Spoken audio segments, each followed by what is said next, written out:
Eva Longoria has apologized after she was accused of undermining black women, after suggesting Latina were the real heroines of Joe Biden's U.S. presidential win. The Desperate Housewives star appeared on MSNBC amid celebrations as Biden won the 270 electoral college votes to take the White House after a battle with Donald Trump. According to AP, Biden won 55% of women's votes nationwide, backed by 56% of voters under 45 and 90% of black voters, while Boston Globe reported vote tallies and preliminary exit polls show Latinos overwhelmingly came out for Biden in record-shattering numbers, helping him score victories in the heavily Latino-populated states of Arizona and most likely Nevada, as well as potentially playing a key role in wins in Michigan, Wisconsin, Pennsylvania, and possibly Georgia.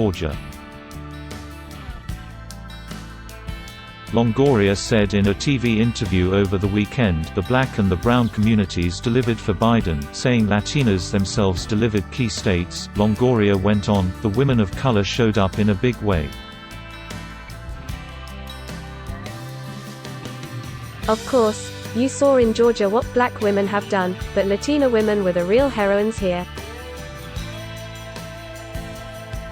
Beating men in turnout in every state and voting for Biden Paris at an average rate close to 3-1.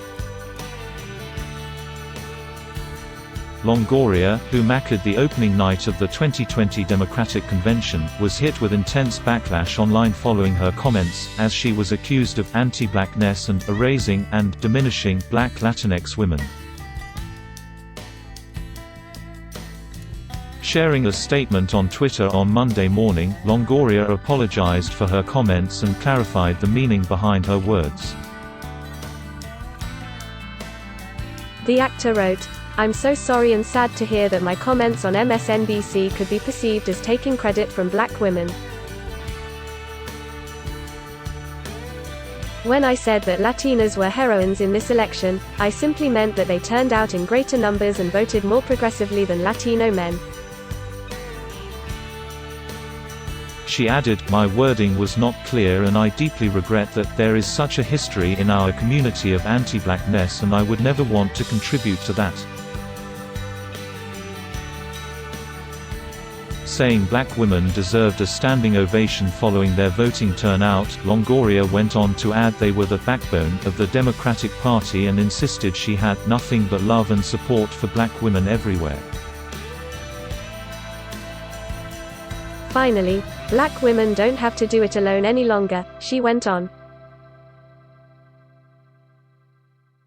Latinas, many who identify as Afro-Latina, Indigenous women, AAPI women and other women of color are standing with them so we can grow our collective voice and power. Together we are unstoppable. Sick.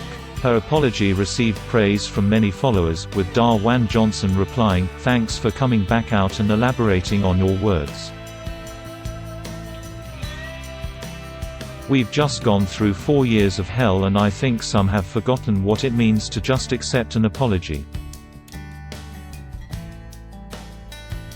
Biden was declared the projected winner of the election after Saturday's win in Pennsylvania gave him 20 votes, pushing him to 284 electoral votes with official poll callers AP and Fox News, and 273 votes with rival forecasters CNN and The New York Times. Nevada has also since been called for Biden and Harris by AP, bringing them to 290 electoral college votes.